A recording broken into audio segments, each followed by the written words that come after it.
తెలుసుకునే పరిస్థితి తెచ్చారంటే ఆ పార్టీ పరిస్థితి ఎంతో ఘోరంగా ఉంది అని అడుగుతున్నాం. ఏం జగన్మోహన్ రెడ్డి ఇప్పుడు ఎమ్మెల్యేలు తీసేసి వాళ్ళు పనికిరారు కాబట్టి హిజరాలకు ఇస్తావా అని అడుగుతున్నాం. మా అక్క చెల్లెళ్ళు తెచ్చి వాళ్ళు ఎమ్మెల్యే టికెట్లు ఇస్తావా అని అడుగుతున్నాం. ఆంధ్ర రాష్ట్ర చరిత్రలో ఒక నాయకుడి మీద మీకు దమ్ము లేదు కాబట్టి భయపడ్డారు కాబట్టి హిజ్రాలు పంపిస్తారా? సిగ్గుందా మీకు అని అడుగుతున్నా. పార్టీ పేరు మారుస్తారా? యువజన అదేందా సామ్రిక సాంఘిక ఏందా యువజన శ్రామిక హిజ్రాల్ పార్టీ అని చెప్పి మీరేమన్నా పేరు పెట్టుకుంటారా అని అడుగుతున్నాం. ఇదా మీ పార్టీ పరిస్థితి? సిగ్గుందా మీకు అని అడుగుతున్నాం. ఇంకోటి కూడా చెప్తున్నా, నెల్లూరు జిల్లా ఎమ్మెల్యేలు ఆంధ్ర రాష్ట్రంలో ఉండే ఎమ్మెల్యేలు అందరూ ఇంకో 3 నెలల్లో బ్రహ్మాండంగా కాపురాలు చేసుకోండి. దాని తర్వాత చీరలు గాజులు మల్లెపూలన్నీ మేమే ఇస్తాం.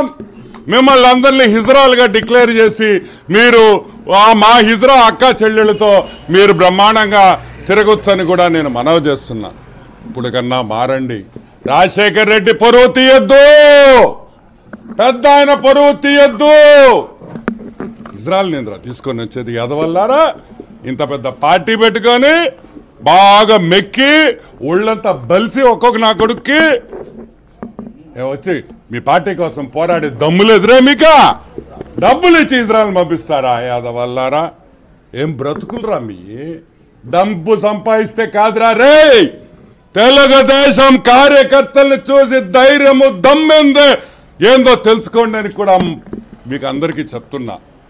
ఈరోజు జగన్మోహన్ రెడ్డికి కూడా ఒకటే చెప్తున్నాం, ఇంత దిగజారుడు పనికిరాదు హాఫ్ టికెట్. నేనేదో హాఫ్ టికెట్ అనుకున్నాను అనుకో, మీ పార్టీ వాళ్ళు కూడా అందరూ అదే రూట్లో పోతే ఎట్టా? కాబట్టి ఒకటే చెప్తున్నాం, పోరాడతారా, కొట్టుకుంటారా, నరకతారా, సంపతారా, మొగతనంలో మొగోళ్ళుగా రాండి అని పిలుపునిస్తున్నాం. Thank you.